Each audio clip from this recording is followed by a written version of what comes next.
everyone, it is back to school here in the Farnsworth house this week, and today I'm going to share with you how our second year of homeschool wrapped up last year, what our plans are for the upcoming year, for year 3, what we're using, if we're unschooling, if we're using a curriculum, and also a little bit of encouragement for you guys that are brand new to homeschool, because I know there are a ton of you out there that are totally brand new to homeschool, and also some encouragement for you seasoned mamas and dads who are well versed in the homeschool life. So come with me, I've got a ton of information to share with you today.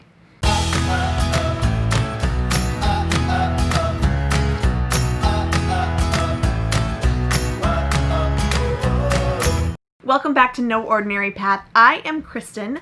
I am the mama of this pack.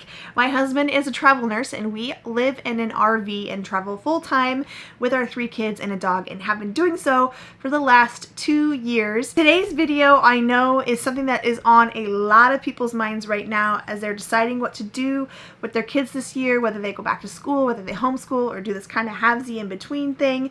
And I don't have any answers for you on which choice you should choose.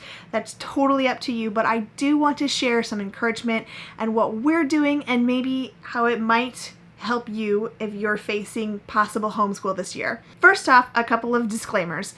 1, homeschooling looks different for every single family. It's really about finding what works for you and for your kids and tweaking it along the way. So what I'm sharing today is specifically what works for our family, and then maybe some tips that might help you with your family, or you can take stuff that I said today and tweak it and make it your own and mix and match and pull things out that work for you and so on. So that's disclaimer 1. Disclaimer number 2 is that the laws are different for every state in the United States. We home base in Kansas officially. That is where we are from, where we hit the road from, and where our tax home is for travel nursing purposes, and therefore that is our legal state of residence. So we follow Kansas law. Now, one thing I would suggest is to look up the Homeschooling Legal Defense Association, HSLDA,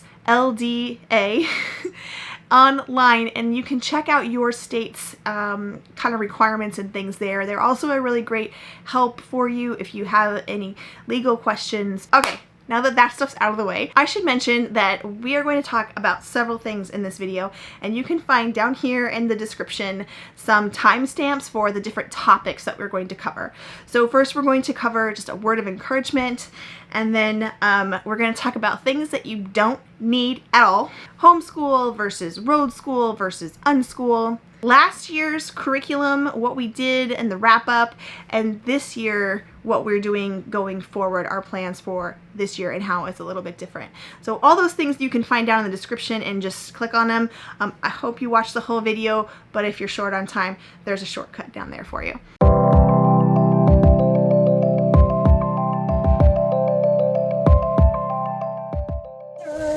Good morning. This is way earlier than I get up normally. At 5. I did. But in other words, 5:30. It's backwards. Yep. So I took John to work today because we don't have a truck, but actually it worked out really well for me because then I got to get home and make sure everything was ready for the kids this morning. So it's our first day of school and everyone is so excited. Like, even Ethan was like, I'm just excited to get to work on my math book. And I was like, let's keep that excitement going.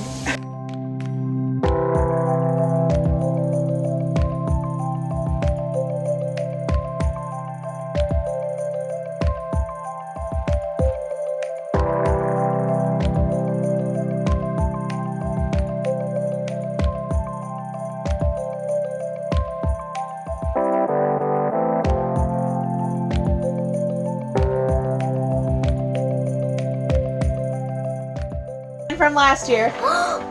What? Gosh. What? Don't stretch it. That's how much you grew. Wow. Mom, look at my hand. My fingertips are growing out. My head was what? First, I want to just give you a little bit of encouragement on homeschooling. I think that I really wanted to share this because it's something that I feel very passionate about, because I used to be a mom that said I would never homeschool. I would never do that. It's just way out of my comfort zone. I don't think I would be good at that, and I don't want to mess my kids up, and so I didn't do homeschool for a long time. Not until we actually hit the road did I start, and now in my 3rd year, I'm not an expert by any means, but I feel like I have some things that I wanted to just tell you if you're trying it out this year or you're thinking about getting into homeschool. First is, you are not alone. There are all kinds of support groups out there. In 2019, 3.4% of all kids schooled in kindergarten through 12th grade were homeschooled. And that doesn't seem like it's a very big percentage, but it equates to 2.5 million kids in school in the 2019 school year that were homeschooled. I'm sure that it is a lot higher for 2020. I'm positive that it's higher. The second thing is, you do not have to follow the curriculum set forth by your public school. If you have chosen to homeschool your kids, then know that you do not have to accept the distance learning curriculum that they're putting out. I know that teachers are hard at work and they want to make it the very best that they can, but I would caution you that if you're going to jump into homeschool, to not try to make it public school at home, because it might be setting you up for some serious disappointment and a lot of tears.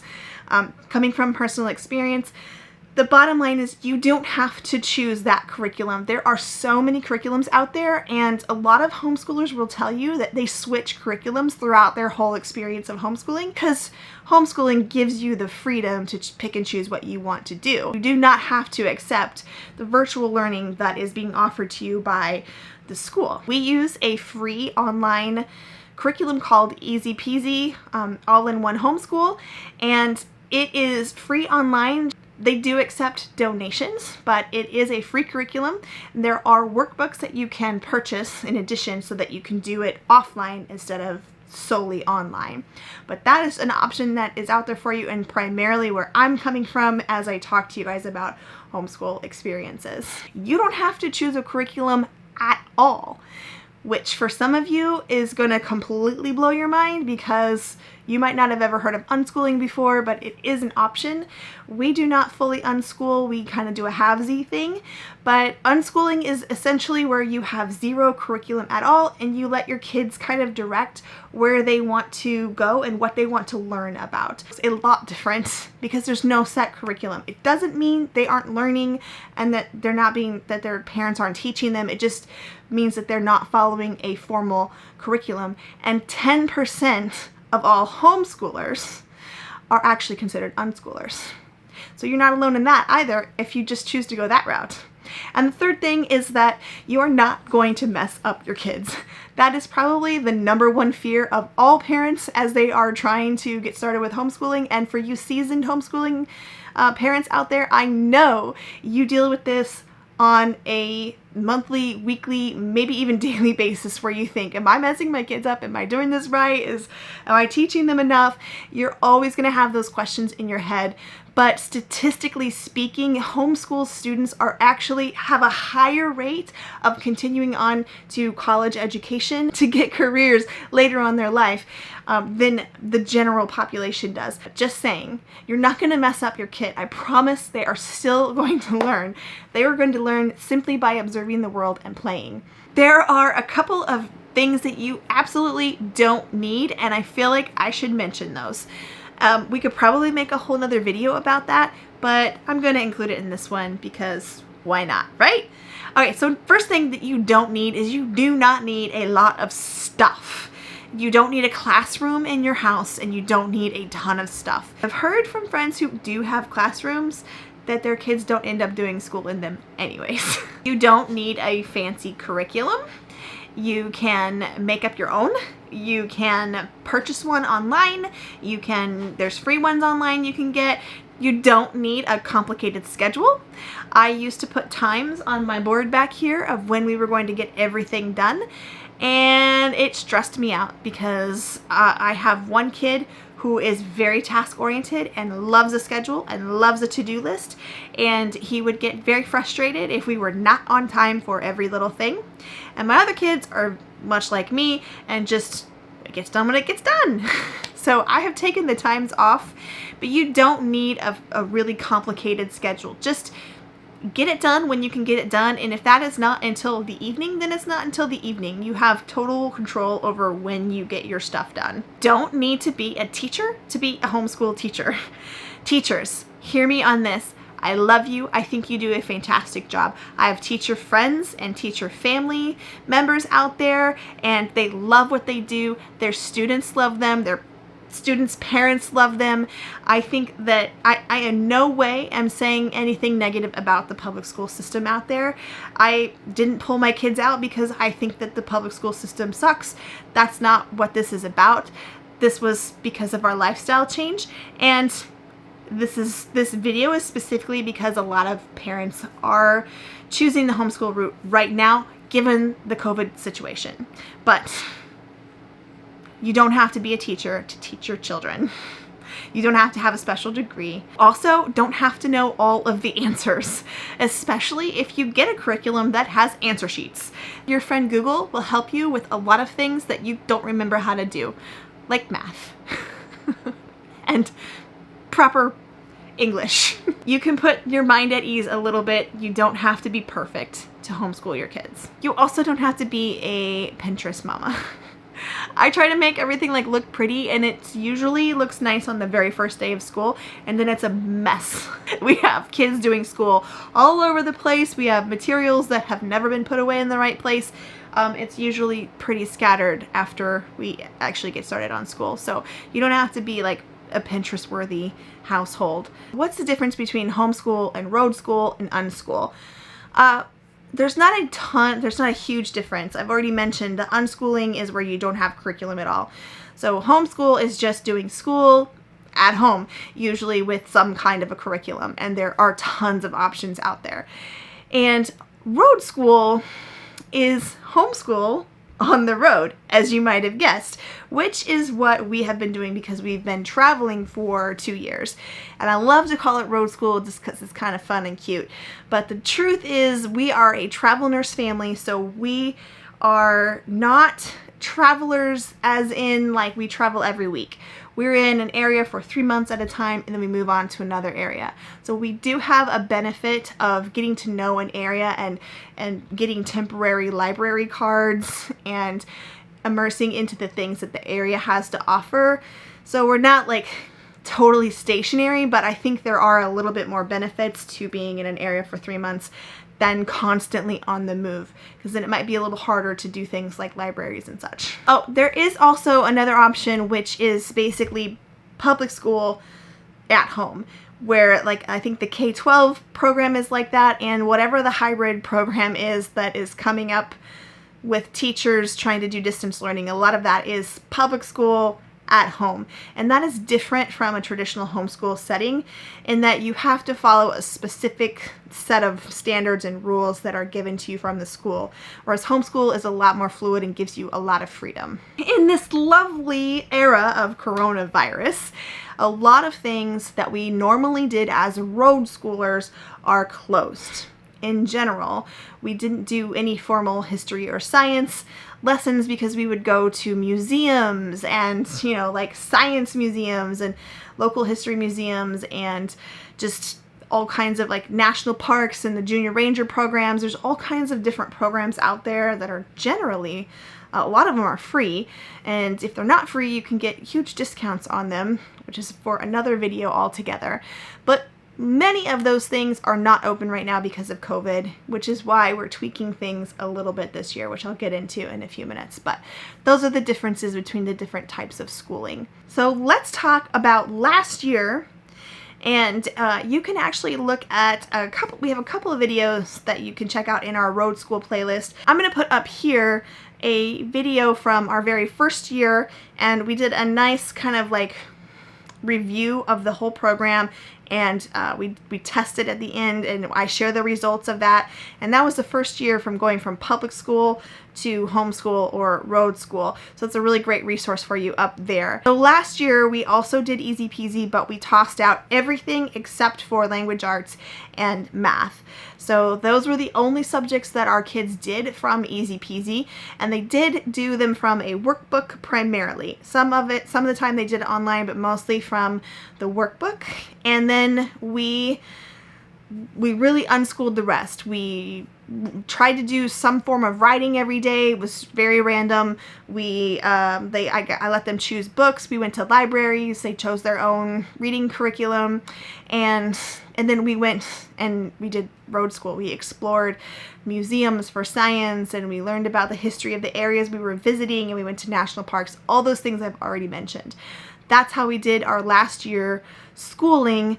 And then coronavirus hit. You might know my husband is an ICU nurse, and he is dealing with COVID-19 patients frequently. And so when it first started, it was extremely stressful for our family. We were living in our RV out in the desert, boondocking, when all the stores ran out of food and toilet paper and everything else, and we were boondocking without any hookups in the middle of the desert. It was a very stressful time. So we kind of were really lax on school at the end of the semester, along with the rest of the country. And so sometime at the beginning of May, we just dropped school altogether. We were about 20 days shy of finishing the program, and we did not test. So I don't have results for last year, but I'm not too worried about our kids getting behind, and you shouldn't be worried about that either, because kids are very resilient, and they are known to bounce back really quickly, especially when they're put into a routine. So even if your kids missed out last year, or if you feel like they're going to miss out this year, be encouraged, they will catch back up. Now I get to share some fun stuff with you, and that is what we are doing this year. Much like last year, we're still going to do just the language arts and the math.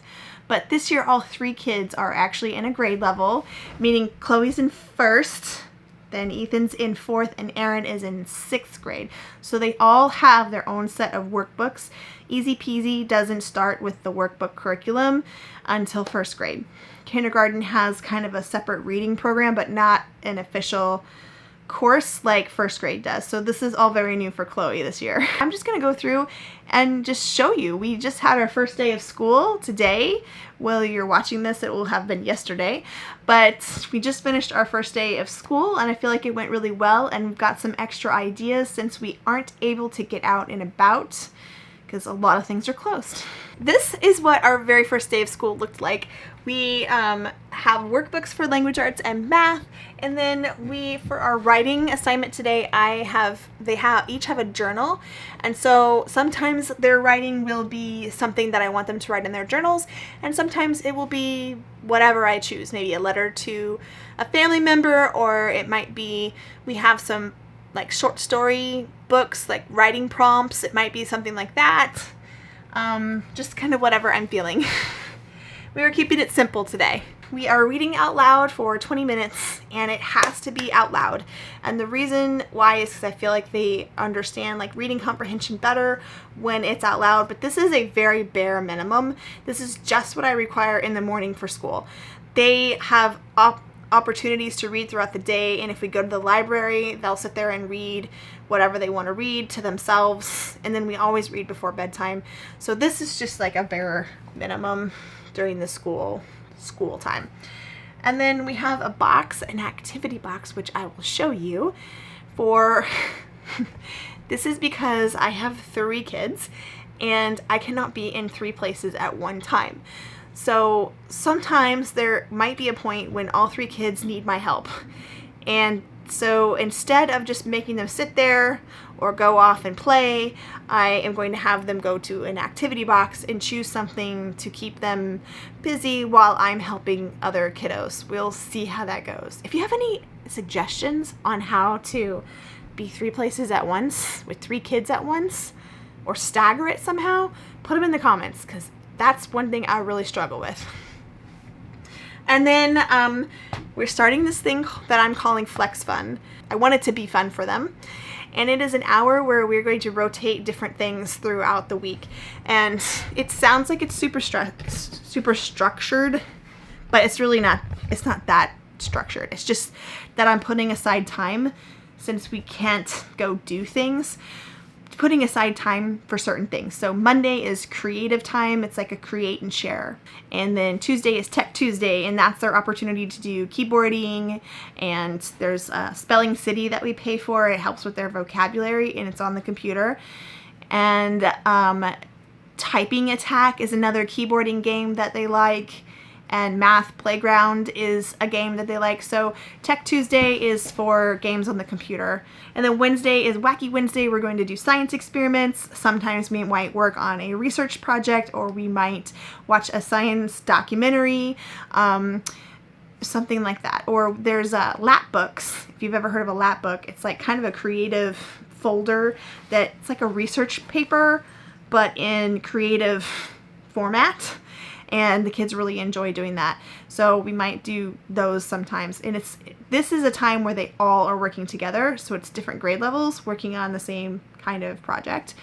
And Thursdays will be a Ask Anything day, where they can ask any question and I will help them look it up on Google and decipher what are good sources and what are bad sources, and look it up on YouTube and see if there's videos on how it's made or anything like that. So it's an Ask Anything question day. And then Fridays are Fun Fridays, and that is just a time where we all play games as a family, where I take the time to actually play the game with them, which they love. And otherwise, if I don't set aside the time, then I get swept up in my own things that I gotta do, and I'm like, go play, children. But they really love that time to connect with their parents, and your kids will love doing that with you too. As far as history and science curriculum, science, we're reserving Wednesdays for exploring science topics, but history is really going to be left up to whatever I can find locally, and just geography review. We are not going to stress about that this year. Something I really love about Easy Peasy, and by the way, I'm not a sponsor, I just really enjoy the program. I think that it's an excellent way to tailor what you want to teach your kids. And I'm going to show you some screenshots here. This is my favorite thing about Easy Peasy, is it allows me to pick and choose what parts of the curriculum I want my kids to see. So I can choose their math and their language arts, and then I have all these other options here that I could choose from. We're opting out of them at this time because I don't want to overwhelm my kids with a whole bunch of things to do, and that's where my unschooling side comes in. I want some of their time to be unstructured, and I want them to learn through play and experiences. So we aren't adding all these extra things, but down here you can see that there is a parental option where you can choose your own piece of curriculum. And so what I've done is I've put in journal writing / reading time in as one thing that they can check off, because each of these items, when they go into their own profile, they'll see these things pop in on their to-do list for the day. And as they complete them and they check them off, they're earning points. My kids earn 100 points for each thing that they check off, and that was determined by me, and you can tweak that however you want. And we have a whole reward system where they can purchase things from our treasure box or from our rewards box. And if you want to know more about how we do our rewards, you can check that out up here. And I can tell you from experience that it is a very motivating thing for our kids, and Easy Peasy makes it easy to track their points. Because if it wasn't easy, I wouldn't do it. So there you have it. That is what I have for you today. I know this was like a ton of information just kind of spewed out there, and I have a lot more things that I would love to share on this topic. I'm not sure how much you guys want me to go into things, because we are all about living an unordinary life and taking an unordinary path. And I know that this year in particular, there are a lot of families that are taking that homeschooling path. So if you want more videos, be sure and let me know in the comments so that I can take that into consideration. I will do an organization video for our homeschool coming soon. Right now, it's a mess. I scrambled and stayed up late so that I could be prepared for the first day of school, but my stuff is not organized right now the way that I want it to be organized, and that's one of my favorite things to do, which is sick. I know, it's a disease, but anyways, I digress. That and color coordinating. Does anybody else? One last video that I want to suggest to you guys too is this one up here about keeping your sanity, because I know that that is one of the things that people are really struggle with, and that is like new homeschoolers, seasoned homeschoolers, everybody struggles with keeping your sanity at times. And the nice thing is at the beginning of the year, everyone's usually pretty excited about things, so it doesn't settle in for a few weeks or months, weeks probably, where you're gonna need some sanity tips, so check those out up there. If you are still with me, thank you for hanging in there. This was a lot of information today. I hope you found it useful. And if you want more homeschool videos or road school videos, comment below, and maybe I can put something out again in the future and give you a little update. Until then, brand new homeschool parents, good luck, best wishes to you. Take a deep breath. You're gonna be okay, I promise. I know you don't believe me, but you're gonna be okay and you're gonna get through this. Stay safe out there and enjoy your back to school season.